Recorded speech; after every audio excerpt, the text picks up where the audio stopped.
परमपिता परमात्मा सारी सृष्टि के रचनहार कुल मालिक कबीर परमेश्वर है। ये वही परमात्मा है जो बनारस में, काशी में,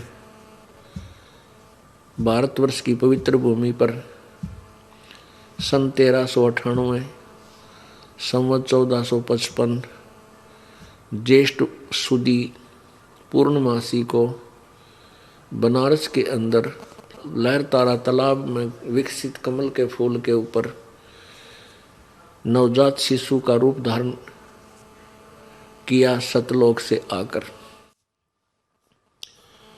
ये वो परमात्मा है, इन्होंने किसी माँ से जन्म नहीं लिया था। ये वो पूर्ण परमात्मा है जब सह शरीर आए थे, सह शरीर चले गए थे मगर स्थान से। पुण्यात्माओं, परमात्मा की प्राप्ति मोक्ष कोई ज्यादा कठिन काम नहीं है।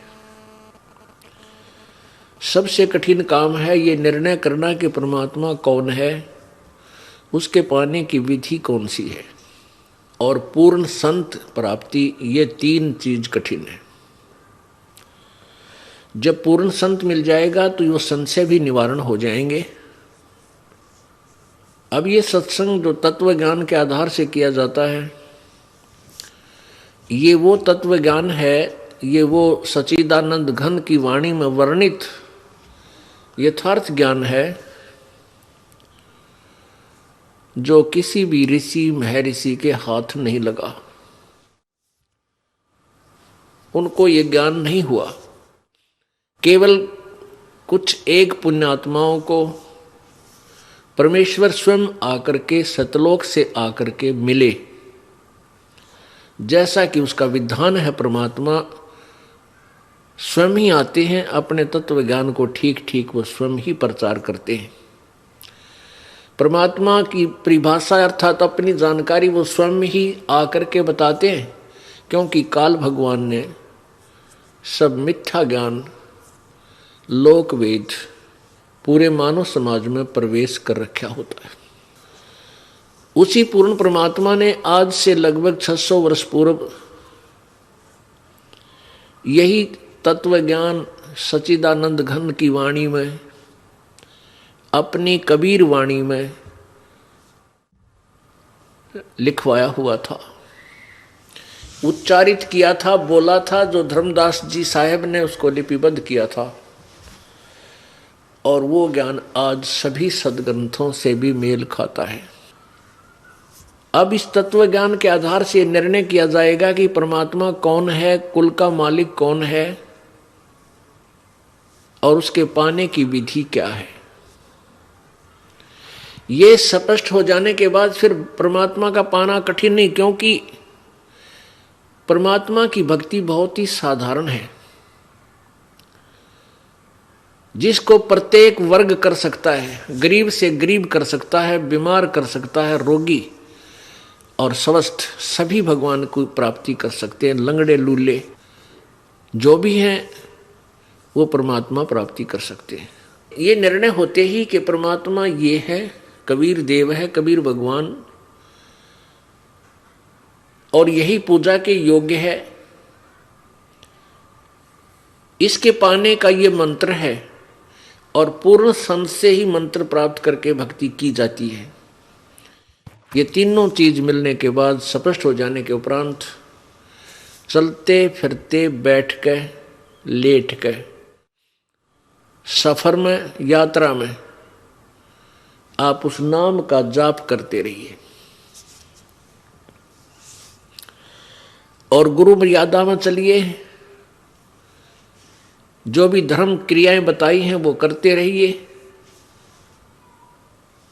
सभी ने प्रमाण दिया है कि राम नाम रटते रहो जब तक घट में प्राण, कभू तो दीन दयाल के भनक पड़ेगी कान। ये तो सूक्ष्म वेद कबीर परमेश्वर के द्वारा दिया गया ज्ञान में लिखा है कि परमात्मा की प्राप्ति का जो मंत्र है वो राम का नाम है। उस राम नाम को अंतिम श्वास तक जाप करते रहिए। और कभी तो परमात्मा की कृपा होगी, आपको सीने से लगाकर अपनी प्यारी आत्मा अपने बच्चे को सतलोक ले जाएगा। इसी का प्रमाण पवित्र गीता जी अध्याय नंबर 8 के श्लोक 13 में कहा है। गीता ज्ञानदाता कहता है, ब्रह्म की मेरी साधना का ओम इति एक अक्षरम ब्रह्म व्यवहारन माम अनुशमरन ये प्रयाति तजम देहम सयाति परमाम गतिम। अब स्पष्ट क्या है कि मेरा एक ओम नाम है मुझ ब्रह्म का, माम ब्रह्म उच्चारण करके सिमरण करने का, और जो अंतिम श्वास तक मृत्यु समय तक शरीर छोड़ते समय तक इसी का नाम जाप करता हुआ शरीर त्याग जाता तो मेरे वाली गति को प्राप्त होता है, परम गति को प्राप्त होता है। गीता जी अध्याय नंबर 8 के श्लोक 5 और 7 में गीता ज्ञानदाता ये ब्रह्म श्री कृष्ण जी में प्रवेश करके बोल रहा है। ये कहता है कि मेरी साधना कर मुझे ही प्राप्त होगा, युद्ध भी कर और सिमरण भी कर। अब इससे सिद्ध है कि ये सब क्रियाएं काम करते करते अपना जैसा भी जिसका कर्म है उस कर्म को करते करते परमात्मा की प्राप्ति करनी है, नाम जाप से होगी। अब युद्ध से कठिन काम कोई नहीं होता, और कहता युद्ध भी कर मेरा सिमरण भी कर, यानी अपना काम भी करो और मंत्र का जाप भी करते रहो। फिर गीता जी अध्याय नंबर 8 के ही श्लोक नंबर 8, 9 और 10 में उस पूर्ण परमात्मा की भक्ति बताई है कि जो उसकी भक्ति करता है, उस पूर्ण परमात्मा सच्चिदानंद घन उस देव पुरुष की जो साधना करता है पूर्ण परमात्मा की, उस भक्ति की कमाई से उसको प्राप्त होता है। और उस परमात्मा की साधना करने का कौन सा मंत्र है? गीता जी अध्याय नंबर 17 के श्लोक 23 में ओम तत्सत इति निर्देश ब्रह्मण त्रिविध समर्थ है। उस ब्रह्मण माने सच्चिदानंद घन परमात्मा यानी पूर्ण परमात्मा की भक्ति का केवल 3 मंत्र के जाप का सिमरण करने का आदेश है, निर्देश है, और वो 3 विधि से किया जाता है। ओम तत्सत, ओम ब्रह्म का जाप है, ये तत् और सत ये सांकेतिक है। ओम तत्सत कोई जाप नहीं है। तत् और सत ये सांकेतिक है, इनको तत्वदर्शी संत बताएगा। गीता जी अध्याय नंबर 4 के श्लोक 34 में कहा है कि उस तत्व ज्ञान को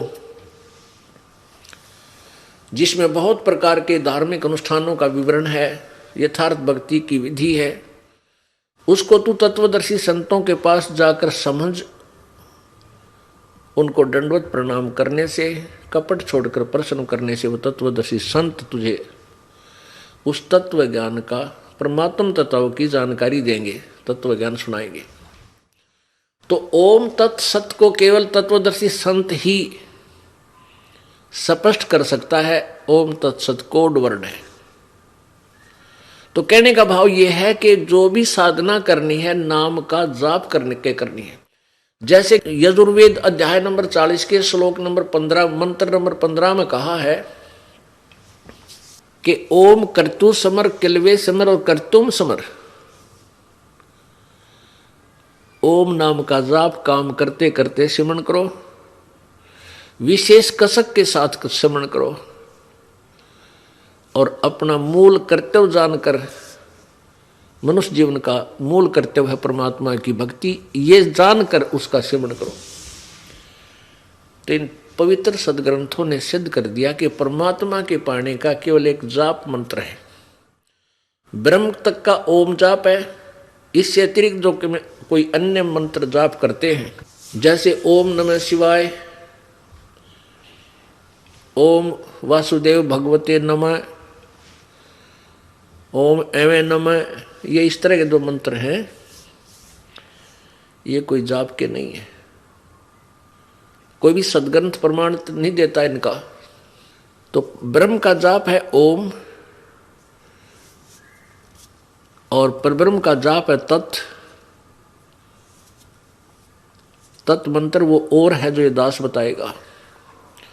ओम और तत् मंत्र मिलकर 2 अक्षर का ये सतनाम बन जाता है। जिन भक्तात्माओं को ये सतनाम प्राप्त है वो समझ रहे हैं। और तीसरा मंत्र जो है वो सत, ये सांकेतिक है, ये सार नाम भी कहलाता है। ये पूर्ण परमात्मा का है। इन तीनों मंत्रों का जाप करना है और तीनों मंत्रों का सिमरण जो है 3 विधि से होता है। तीर विधि 3 प्रकार से ऐसे परमात्मा पाया जाएगा। ये बहुत आसान है। आप यहां से बस में बैठते हो, अपने कार्य तक जाते हो, घर से अपने कार्यालय तक या किसी अपने दुकान की तरफ के तक या कोई अन्य कार्य से रिश्तेदारी में जाना होता है, तो उसमें अपना मंत्र करते हुए जाइए, किसी से बात भी ना कीजिए, क्योंकि यात्री से कितनी बात कर सकता है आदमी। 2 मिनट कहाँ से आया, यानी साथ बैठा है तो इतना पूछ सकते हैं कहाँ जाएगा, कहाँ से आए हो, बस।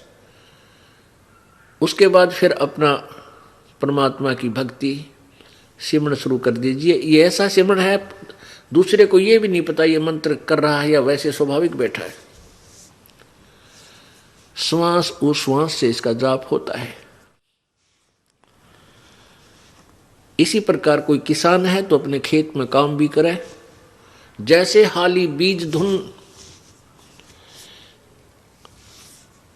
और पंथी से बतरावे। अब जैसे हाली खेत जोत रहा होता है, किसान या तो कुछ गाने गाता रहेगा साथ के साथ, क्या को रागनी याद कर लेगा या करता रहेगा सारा दिन, या कुछ सोचता रहेगा, उसके स्थान पर अपनी भक्ति करता रहे। मजदूर है अपने, उसने क्या करना है, कस्सी का कार्य है या सिर पर टोकरी रख के चल पड़ा, वहां डाल के आनी है, वहां से वहां तक 2 सिमरण करे, आते समय फेर करे। तो ऐसे अपने इस रूटीन को बना के रखे। नाम उठत नाम बैठत नाम सोवत जागवे, नाम खाते नाम पीते नाम से ती लागवे। इस प्रकार भगवान मिलेगा। अब ये फैसला किया जा रहा है, ये सत्संग जो चल रहा है इसमें ये आपको बताया जा रहा है कि कुल का मालिक कौन है और वो कैसा है और किसने देखा है। जैसा कल के सत्संग में आपको सदग्रंथों से प्रमाणित किया गया था, आपके समक्ष रूबरू कराए थे कि सभी पवित्र सदग्रंथ प्रमाण दे रहे हैं कि परमात्मा सह शरीर है, मनुष्य सदृश्य है, साकार है और वो ऊपर सतलोक में रहता है और वहां से चलकर आता है अपनी प्यारी आत्माओं को, अपने श्रेष्ठ भक्तों को मिलता है आकर के, दृढ़ भक्तों को, और उनको तत्व ज्ञान से परिचित कराता है। ये तो वेद बता रहे हैं उस परमात्मा की लीला कि वो परमात्मा वो भगवान होता है जो ऐसी लीला करता है। और परमेश्वर ने स्वयं कहा था कबीर जी ने कि वेद मेरा भेद है, मैं ना वेदन के माही, और जौन वेद से मैं मिलूं वो वेद जानते नहीं। वेद, ये चारों वेद,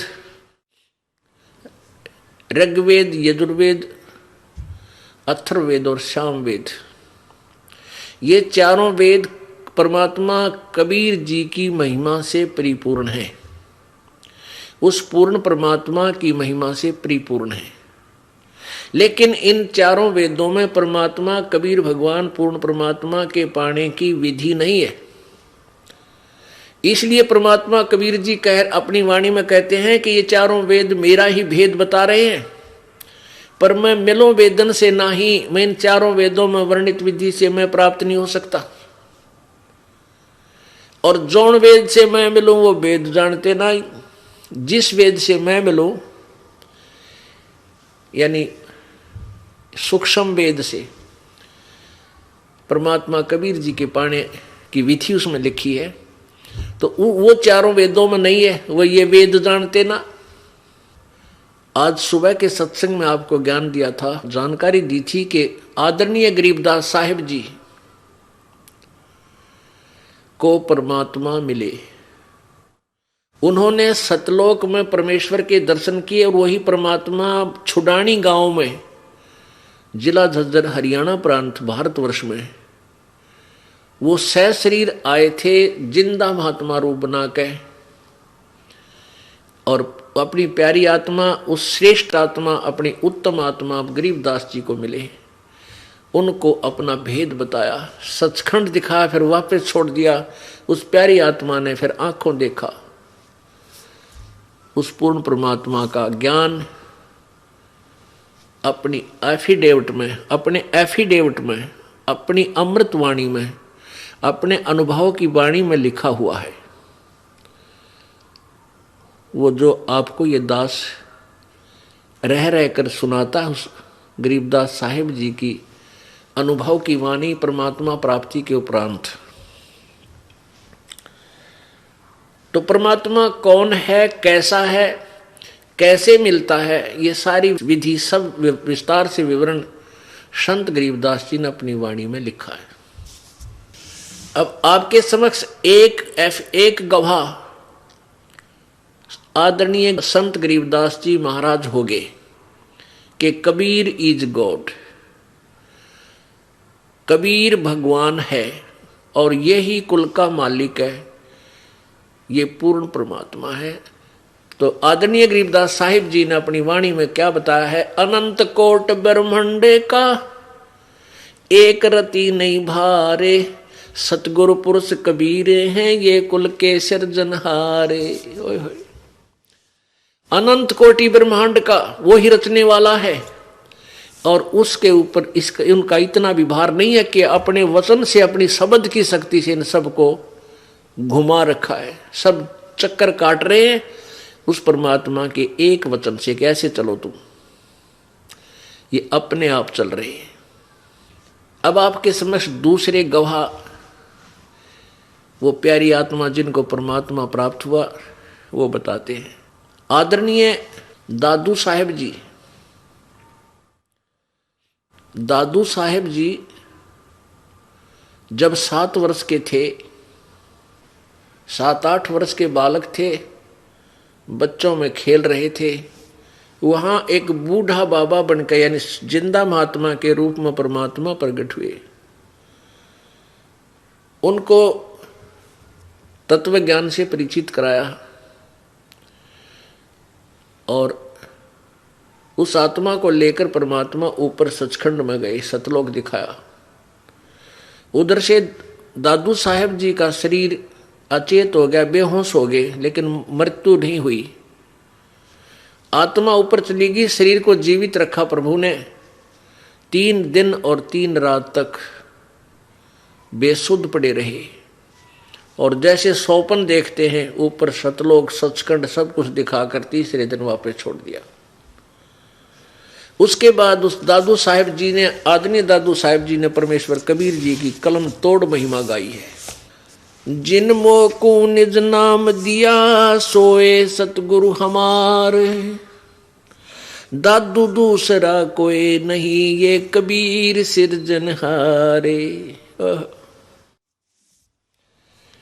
कहते हैं, दादू साहब कह रहे हैं कि जिन मोको निज नाम दिया, जिसने मुझे वो सही मंत्र दिया, निज माने खास, यथार्थ नाम दिया, और सोए सतगुरु हमार, दादू दूसरा कोई नहीं यो कबीर सिरजनहार। ओए होए, ये परमात्मा, ये बंदी छोड़। अब उस परमेश्वर के कितने गवाह हैं जिन्होंने परमात्मा को देखा है। आपके समक्ष उन सभी गवाहों की अमृतवाणी सुनाई जाएगी। दादू नाम कबीर की जय कोई लेवे ओटे, उनको कभू लागे नहीं ये काल वज्र की चोटे। दादू साहब कह रहे हैं कि जो नाम कबीर जी के सच्चे नाम की जो ओट ले लेगा, पूर्ण संत से उपदेश लेकर, उसको काल के वज्र की चोट कभी नहीं लगेगी। अब काल का वज्र, वज्र माने एक भयंकर हथियार छोड़ दिया जाता था, वज्र, वज्र होता था एक, जैसे आजकल मिसाइल होती है। कहते काल ऐसे गुप्त वज्र छोड़ देता है जिनके कारण जैसे कोई दुर्घटना होती है। अब काल के वज्र गुप्त कौन से हैं? जैसे दुर्घटना में एक ही परिवार के 3 आदमी मर गए, बता के बच्चा उस परिवार में। और किसी क्षेत्र में बाढ़ आ जाती है, हजारों की संख्या में व्यक्ति मृत्यु को प्राप्त हो जाते हैं। किसी क्षेत्र में भूकंप आ जाता है, आपने सुना होगा कहीं कोई एयर क्रैश हो जाता है, कोई हेलीकॉप्टर दुर्घटनाग्रस्त हो जाती है, कोई बसें दुर्घटना हो जाती है, कितने ट्रेन टकरा जाती है, या कहीं पर कोई ऐसा कोई बीमारी आ जाती है, कोई हार्ट अटैक होता है। ये काल के वज्र हैं। और जो परमात्मा कबीर जी की शरण में आ जाते हैं उनके ऊपर ये अटैक नहीं हो सकते। हम इसीलिए भगवान की खोज करते हैं। उनको अगर कोई बीमारी रोग हो जाता है वो भी ठीक होता है, परमात्मा ठीक कर देते हैं। तो इसलिए परमात्मा के विषय में दादू साहब कह रहे हैं कि उनको कभी लागे नहीं। दादू नाम कबीर की जय कोई लेवे ओठ। नाम की ओठ का तात्पर्य है जैसे आपने परमात्मा की शरण ले ली पूर्ण संत के द्वारा उपदेश लेकर, तो वह नाम की ओट होगी। कबीर जी के नाम की ओट, ओट माने शरण, रक्षा कवच। वो रक्षा कवच हो गया, भगवान अपने आप रखवाला होता है। और उनको कभू लगे नहीं काल वज्र की चोट। जो जो शरण कबीर के तिरगे अंत अपार।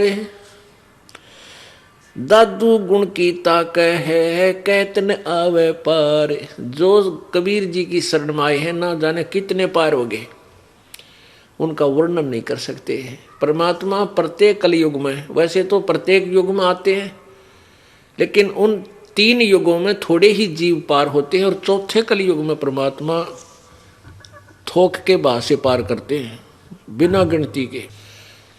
अब जो यह पिछली पीढ़ी प्रारंभ होगी, इसमें परमात्मा न जाने कितने लाखों करोड़ों अरबों तक को पार करेगा।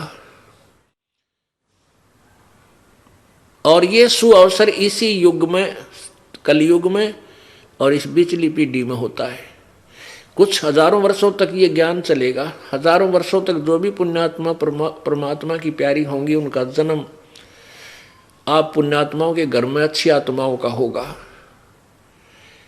वो पिछले पुण्यकर्मी प्राणी आएंगे, आपको भी कोई कष्ट नहीं होने देंगे, उनके कर्म इतने अच्छे होंगे। और फिर वो भक्ति करके अपना पार हो जाएंगे। हजारों वर्षों के बाद फिर नास्तिकता फिर पनपेगी, लोग दुष्ट हो जाएंगे। अब देख रहे हो कितनी गिरावट आ गई है समाज में, भगत मनुष्य समाज में जुल्म हुआ पड़ा गति।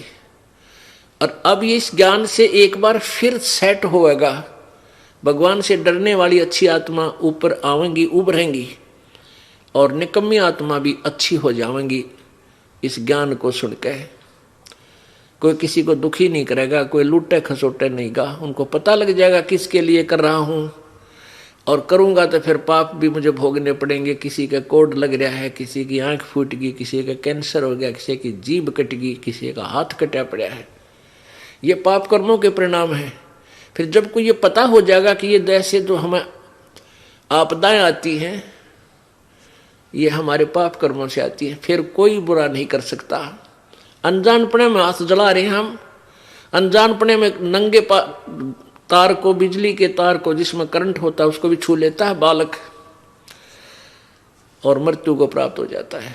और जब वो बड़ा होता है, समझदार होता है, उसको ज्ञान होता है कि इसमें भयंकर बिजली है, नंगे तार को आप भी हाथ नहीं लगाता और दूसरों को भी नहीं लगाने देता, दूर से आवाज लगाता कि इसके निकट ना जाना, इसमें बिजली है, मर जाओगे।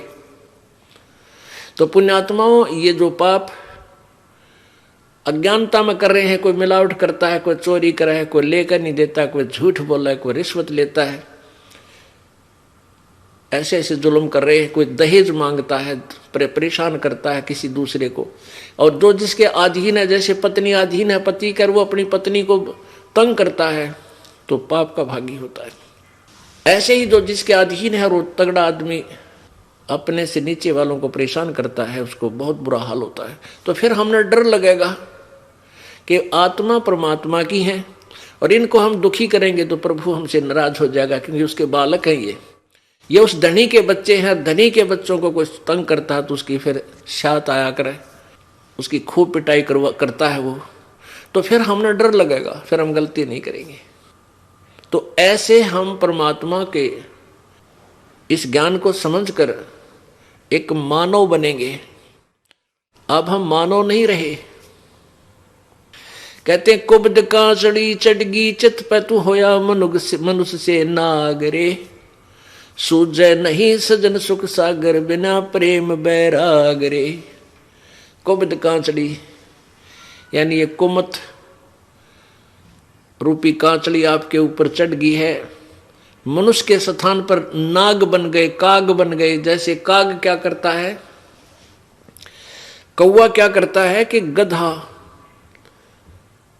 जिसकी कमर टूटी हुई होती है, सारा दिन कार्य करने से जख्म बन जाते हैं कमर पर, पीठ पर, और जब वो जाता है बाहर चरने के लिए चारा, तो कौवा काग उसकी कमर पर बैठकर उस जख्म में चोंच मार के मांस खाता है। पुण्यात्माओं, आपके कोई खरोंच आ जावे और खरोंच के ऊपर कपड़ा भी लग जाओ तो आंखों में से पानी आओ, इतनी पीड़ा होती है। और उस गधे की पीठ पर कौवा बैठकर मांस नोचता है। वो कितना दुख दे रहा है अपने स्वार्थ में उस आत्मा को।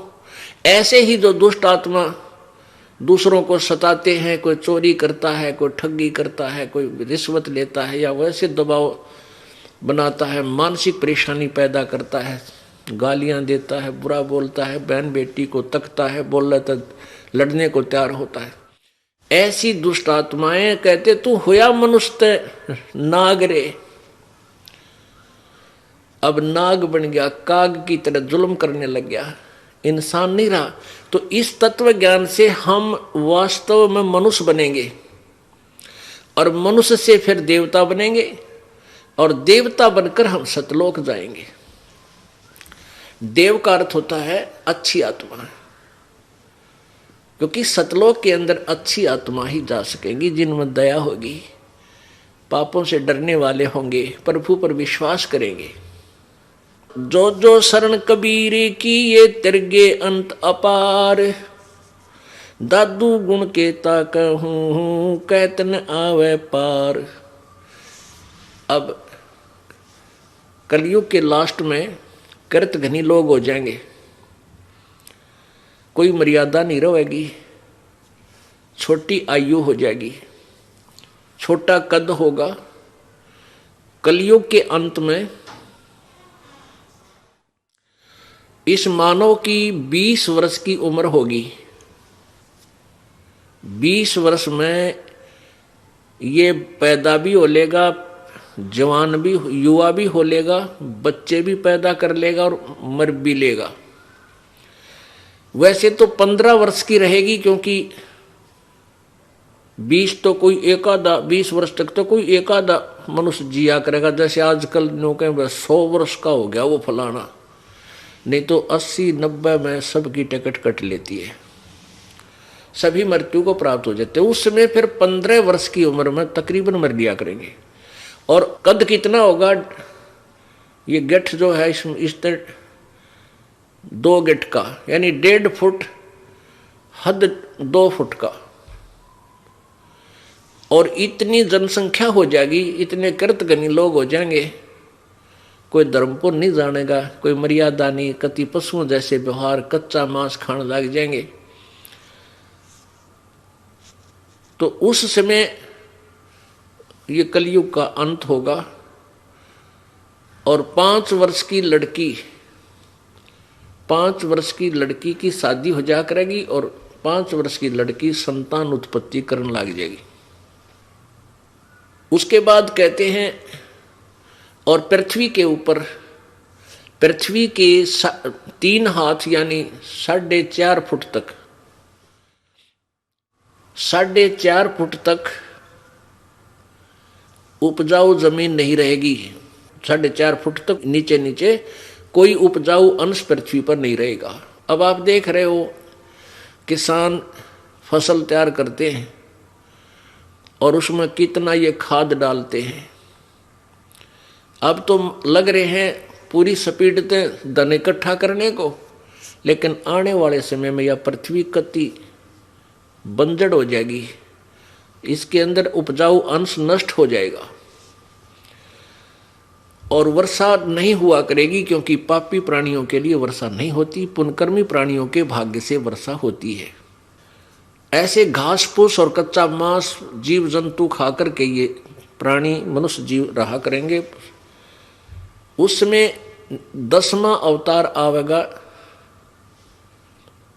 नीकलंक नाम तय, और फिर इन सब कृतघ्नियों को मारेगा, काटेगा, गर्दन काटेगा, जैसे परशुराम ने क्षत्रिय काटे थे। उस समय भी कुछ आत्माएं 1-8% जो भगवान से डरने वाली होंगी वही बचेंगी और फिर से सतयुग प्रारंभ होगा। कैसा होगा कि एकदम बहुत जबरदस्त वर्षा होगी प्रभु की कृपा से, और पूरी पृथ्वी पर कई फुट, सैकड़ों फुट पानी इकट्ठा हो जाएगा। अच्छी आत्माएं ऊपर क्षेत्रों में चली जाएंगी, पहाड़ों के ऊपर, और फिर पूरी पृथ्वी पर पानी सूखेगा धीरे धीरे।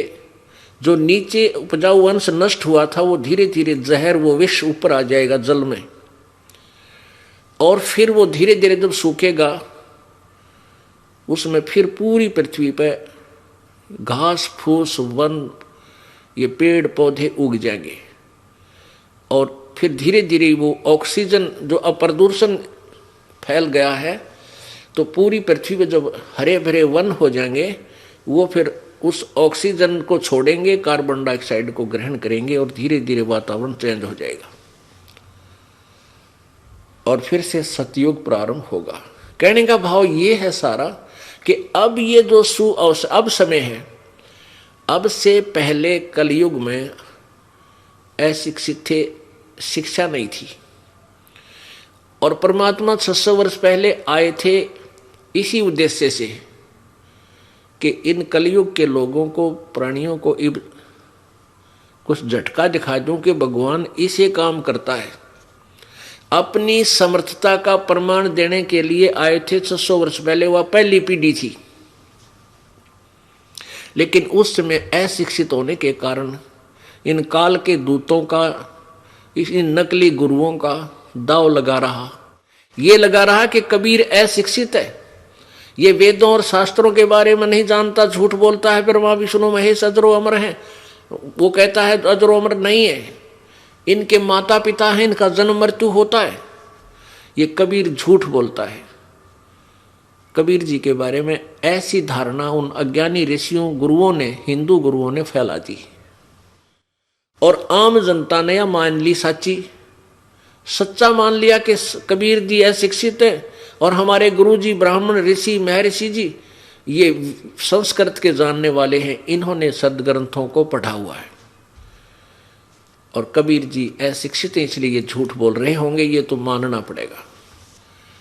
अब जो परमात्मा 600 वर्ष पहले बताया करते कि ब्रह्मा विष्णु महेश के माता पिता हैं, इनकी जन्म मृत्यु होती है, ये समर्थ शक्ति नहीं है, जैसा कि आपको सुबह के सत्संग में प्रत्यक्ष कराया था। श्री देवी पुराण गीता प्रेस गोरखपुर से प्रकाशित पृष्ठ नंबर 123, तीसरा शकंद, उसमें स्वयं विष्णु जी कह रहे हैं अपनी माता दुर्गा के विषय में कि तुम शुद्ध स्वरूपा हो और तुम्ही से सारा जगत उद्भासित हो रहा है। मैं ब्रह्मा और शंकर आप ही कृपा से विद्यमान है। हमारा जन्म, आविर्भाव और तिरोभाव, जन्म और मृत्यु होता है, हम अविनाशी नहीं है, तू ही अविनाशी है। भगवान शंकर कहता है कि जब भगवान ब्रह्मा जी आपसे उत्पन्न हुए हैं उसके बाद विष्णु जी भी आपके ही बालक हुए, फिर मैं भी तमोगुणी लीला करने वाला शंकर के आपकी संतान नहीं हुआ, अर्थात मैं भी आप ही का बच्चा हूं। और परमात्मा ने 600 वर्ष पहले यही ज्ञान दिया हुआ अपने सूक्ष्म वेद के अंदर कबीर वाणी में। तो वो थी पैरडी पीढ़ी, और जो परमात्मा की लीलाएं करता वो लीला भी करके चले गए, और उन्हीं की गवाही, उन्हीं की अब साक्षी चारों वेद और पुराण 18 ये प्रत्यक्ष दे रहे हैं कि जो कबीर जी ने लीलाएं की वो परमात्मा ही कर सकता है और नहीं कर सकता। तो अब ये बीच की पीढ़ी का जो समय है, आपका सौभाग्य, आपको इस समय में मनुष्य जीवन प्राप्त हुआ। इस परमात्मा के पाने के लिए किसी विशेष जाति या मजहब की आवश्यकता नहीं, और ये नहीं समझना कि ज़्यादा पैसे वाले ही पार होते हैं, धनवान या उच्च जाति वाले नहीं। परमेश्वर कबीर जी ने ये भ्रमणा दूर करने के लिए और एक जुलाहा जाति में आए, और क्या कहते हैं कि जुलाहे का सुत आन कहाया जगत करे मेरी आंसी। ओए होए, कि मैं जुलाहे का बेटा कहलाया, यहां आकर के दुनिया मेरी मजाक उड़ाती है कि ये धानक है, कबीर है, जुलाहा है। इसलिए आए थे परमात्मा के उसमें छुआछात चरम सीमा पर थी। ब्राह्मण लोग कहते थे प्रभु की भक्ति करने का अधिकार, सदग्रंथों को पढ़ने का अधिकार केवल उच्च जाति वाले को ही होता है, और वो ब्राह्मण है। बाकी तीन वर्ण अपना अपना कार्य करते रहो। तो पुण्यात्माओं, परमात्मा ये बताना चाहते थे कबीर जी के परमेश्वर मेरे पाने के लिए, परमात्मा पाने के लिए मेरे की तरह, जैसे मैं गरीब हूं, क्योंकि प्रतिदिन जितना कपड़ा बुनते थे उसकी जो बुनाई आती थी उससे अपना गुजारा करते लीला कर रहे थे। परमात्मा ने, कबीर जी ने ये लीला की थी एक बिल्कुल गरीब व्यक्ति की, और अपना काम करते करते भक्ति करके ये रिहर्सल करके दिखाई थी। एक उदाहरण पेश किया था कि मेरे से गरीब तो कोई हो भी नहीं सकता, और मैंने भगवान पाया, यानी सह शरीर गए परमात्मा। अब आम व्यक्ति तो यही, भगवान तो नहीं मान रहे थे वो लोग, लेकिन इतना अवश्य मानते थे कि कबीर जी की भक्ति श्रेष्ठ है, क्योंकि वो सह शरीर चले गए। तो वो भक्ति जो करते थे वो काम करते करते करते थे, ना घर छोड़ कर गए, ना जंगल में गए, और ना ही ब्राह्मण कुल में जन्म था, एक जुलाहे कुल में जन्म, और फिर भी पार हो गए। तो परमात्मा ने ये सब भ्रमणा मिटानी थी कि भाई परमात्मा पाने के लिए मनुष्य शरीर हो और पूर्ण संत मिल जावे, और भक्ति डटके करना, श्रद्धा से नियम में रहना। कोई भी जाति हो, किसी मजहब का हो, गरीब हो चाहे अमीर, रंक हो चाहे राजा, मर्यादा में रहकर सारे पार हो सकते हैं। तो पुण्यात्माओं, ये सौभाग्य है आपका कि आज आपको परमात्मा ने मनुष्य शरीर दिया है, और इस दास को भेज दिया ये खजाना लेकर। ये तत्व ज्ञान रूपी खजाना आपके लिए खोल दिया प्रभु ने इस दास के द्वारा। आपके पुण्यों का कोई वर्णन नहीं कर सकते। कितनी अच्छी किस्मत आप लोगों की जो मनुष्य शरीर प्राप्त है इव कलयुग के इस बिछड़ी पीढ़ी में, और उससे भी भाग्यवान जो है जिस परमात्मा की शरण में आ चुके हैं। जो जितना देरी से आएगा उतना रोया करेगा बैठ के, उस बीते हुए समय को रोया करेगा बैठ के वो पात्मा। हे भगवान, पहले क्यों नहीं मिले? हे परमात्मा, ये बर्बाद हो गया मेरा जीवन। अब हम ये दास देख रहा है, कोई 20 वर्ष से, कोई 30 वर्ष से, कोई 40 वर्ष से अन्य पंथों के पास अपना जीवन बर्बाद करके अब आते हैं, ये ज्ञान सुनते हैं, अमृत वर्षा सुनते हैं, आंखों से आंसू नहीं सूखते उन बहन भाइयों के, और रोते हैं अपनी किस्मत को। हमारा दुर्भाग्य था कि कहाँ फंस गए थे जाकर, शुक्र है काल के जाल से निकल आए। वो तो काल के दूत है, कोई साधना नहीं, कोई ज्ञान नहीं, कोई सच्चा उनके पास नाम नहीं, किसी को नाम देने का, वो सच्चा नाम देने का अधिकार नहीं। सच्चा नाम में कोई ना उनके पास अधिकार, तो बात की बात है। तो इस प्रकार ये तत्व ज्ञान के आधार से पूरा विश्व एक बार पूर्ण रूप से मानव बनेगा। अब मानव नहीं है, मनुष्य के शरीर में कर्म सारे उल्टे किए जा रहे हैं। शराब पीवे, मांस खावे, अरे हुक्का पाड़े, ताश खेलें, जुआ खेलें, रिश्वत लुटे, माड़ी सी बात के ऊपर लट्ठम लट्टा भुंडे बोले, बाण बेटियां भुंडी तकें, शराब पी के गली में खड़ा होकर नंगे नाचे। बहन बेटियां भी डांस करती हैं, आदमी नाचे इन डीजे बजा के ब्याह शादियों में, कुछ खुशी हो जाए, अरे थारा गजब हो नाच जाइयो, सारे नाचे, बाप नाचे, बेटी नाचे, हर पता फिरने हो कि ये मनुष्य है, ये मनुष्यों के काम होया करे। कोई शर्म लाज कति खत्म कर दी। तो काल तो ये चाहता है कि ये कति डांगर बन जा और बेशर्म बेहया बन जा, भगवान से दूर हो जा और कति नंगा तांडव काल का हो जा। परमात्मा दया करते हैं, मनुष्य को होश में लाते हैं। तू मानव है, अगर तेने ये बकवाद करनी है तो फिर पशु ही था। आजकल कैसे शरीर कपड़े धारण करने लगी हैं बहन बेटियां, एक कच्चे से मांडा इतना कपड़ा पहन ले बड़े बड़े शहरों में। उधर देखा हमने एयरपोर्ट के ऊपर विदेशियों का फैशन रहे, तरह गजब हुई। तो पुण्यात्माओं, हम मानवता से दूर चले गए। अब परमात्मा हमें मानव बनाएगा, इस ज्ञान से हम मानव बनेंगे और फिर देवता बनाएंगे, अच्छी आत्मा बनकर सतलोक चले जाएंगे भक्ति की कमाई से। और कमाई इतनी हो जाएगी आपकी, ये तरीका ऐसा है, ये विधि ऐसी है कि आपकी कमाई ढेर लग जाएगा भक्ति का, इतनी हो जाएगी बहुत गणी थोड़े ही समय में। और आपने इस काल का ऋण उतारना है, उस ऋण से मुक्त होकर ही आप सतलोक जा सकते हो।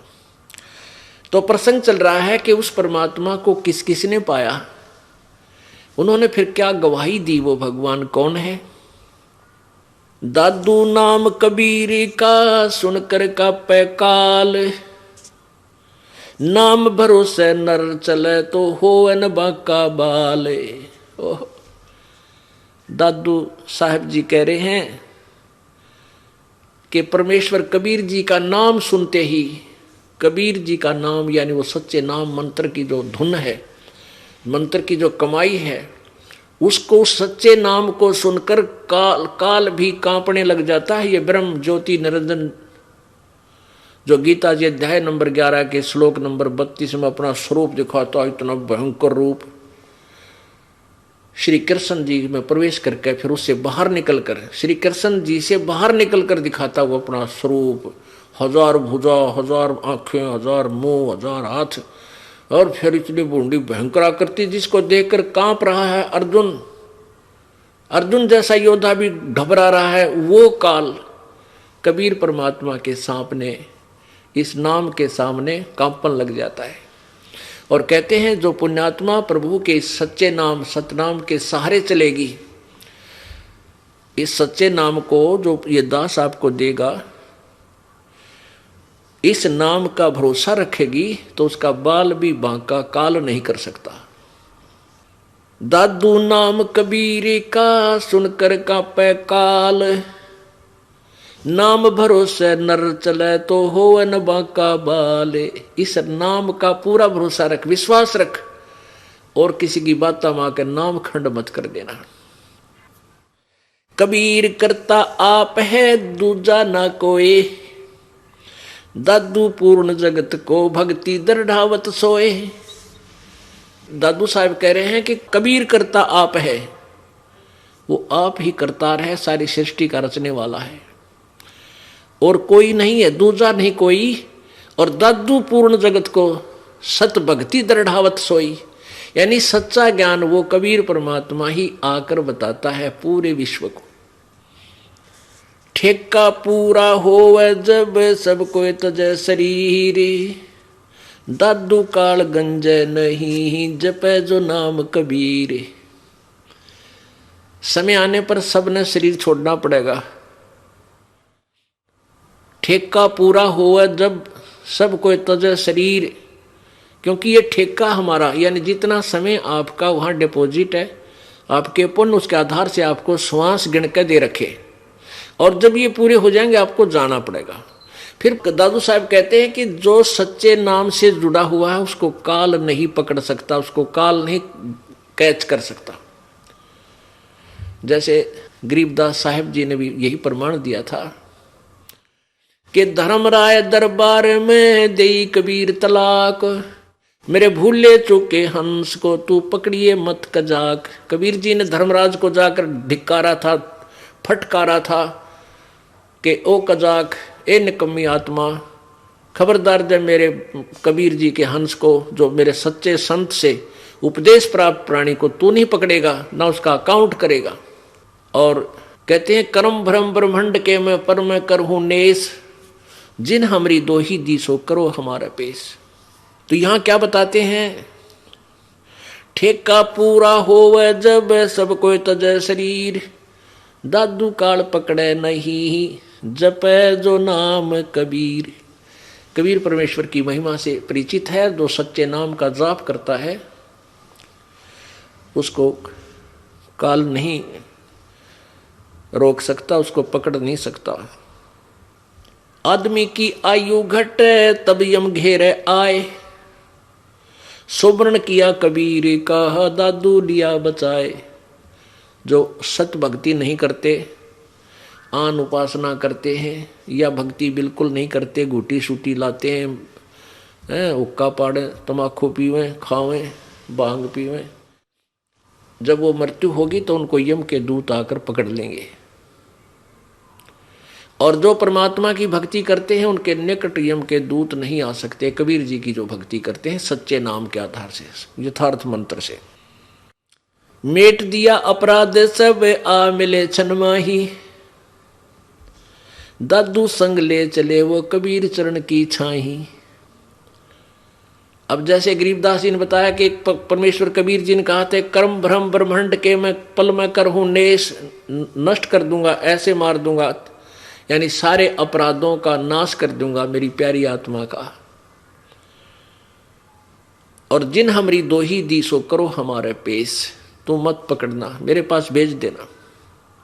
तो यहां दादू साहब कहते हैं कि मेट दिया अपराध सब, हमारे पिछले जन्म जन्मांतर के, जब सच्ची लगन देखेगा प्रभु कबीर जी कि अब ये मेरी आत्मा मेरे अतिरिक्त किसी और इष्ट पर आश्रित नहीं रहा, यानी पतिव्रता पद पर जब हम आ जावांगे, हम अन व्यभिचारिणी भक्ति जब करेंगे, तब परमात्मा हमारे सब पापों को नाश कर देगा। मेट दिया अपराध सब आ मिले छनमाही, दादू संग ले चले कबीर चरण की छाही।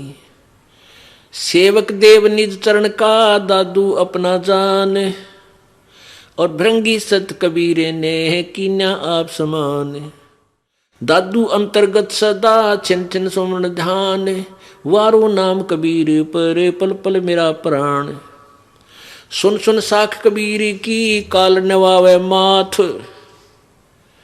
धन धन तीनों लोक में है दादू जोड़े हाथ। दादू साहब जी कह रहे हैं कि कबीर परमात्मा की महिमा जहां भी कोई परम संत सुनाता है तो काल के भी धक्का लगता है और हाथ जोड़ता है कि भगवान तो भगवान है, वो तो पूर्ण परमात्मा ही है। सुन सुन साख कबीर की, साख, साख माने महिमा, उसकी समर्थता को सुनकर, और काल नवावे माथे, ऐसे अपना मस्तक झुका लेता है जब उस प्रभु की चर्चा उसके कानों में पड़ती है। और धन धन तीनों लोक में दादू जोड़ा हाथ, कबीर जी को नमस्कार करता हूं मैं। अब क्या बताते हैं, केरी नाम कबीर का यो विषम काल गजराज, दादू भजन प्रताप से ये भाग्य सुनत आवाज। कितनी अच्छी तुलनात्मक महिमा की है दादू साहेब जी ने कि 21 ब्रह्मांड में ये काल ज्योति निरंजन ब्रह्म, यहां की बहुत तगड़ी पावर है। अब जैसे जंगल में एक हाथी होता है, वो अन्य प्राणियों से तो बहुत तगड़ा, उसके सामने कोई टिकने वाला नहीं, लेकिन शेर के सामने जब शेर गरजता है, दहाड़ मारता है, तो लीद कर देता वो हाथी और चिंगाड़ मार कर भाग लेता। दूर से भी आवाज सुन लेता है, तो दहाड़ सुनता है शेर की। तो परमात्मा दादू साहब कहना चाहते हैं कि ये काल भी कोई छोटी शक्ति नहीं है। जो ब्रह्मा विष्णु महेश जैसी महापुरुषों के इन शक्तियों को भी रोबोट से चला रहा है, इनकी रेल बना रहा है, वो कितना पावरफुल होगा। आप जी को तो एक पित्र भूत विरान माटी कर दे आपकी तय, और वो ब्रह्मा विष्णु महेश तो बहुत शक्ति हैं, वो तो क्या कर दें आपके साथ। और उनको भी वो काल ऐसे घुमा रहा, नचा रहा है, और वो कितनी शक्ति होगी। जैसे हाथी समझ लो, ये हाथी है, और कबीर परमात्मा को बब्बर शेर समझ लो। कहते हैं केरी नाम कबीरी का विषम काल गजराज, दादू भजन प्रताप से यू भाग्य सुनत आवाज। भागत सुनत गाज।